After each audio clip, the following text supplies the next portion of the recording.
ملګرو یوه سټوري ده که نه چې دا یې سیمټو لارې مکمل ده د دې ځای نه سیمټ دي مکمل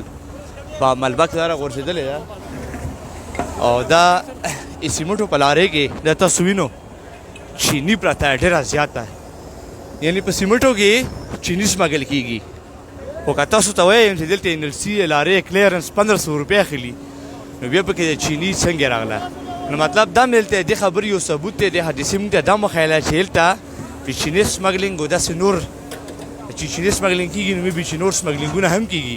دا هم دلته ښه په زور په شور روان دي ګوره ورته دا چیني ده دا چیني او دا د سیمټو په لارې کې په سوونه بوجي دي دا سیمټو ټرک راغورځېدلی دی الټا شوی دی او پکې دغه چیني بوجې برآمد شوې نو یو طرف ته یې 1500 روپۍ کلیرنس اخلي او بل طرف ته پټې پټې داسې چیني بوجې سمګل کېږي واړه مزدوران وایي چې کله داړې سیر چیني وړي خو که انرسي یې داسې په طریقه کلیر کوي او پیسې اخلي یا رشوت اخلي نو هغه د څوکۍ څه نه یي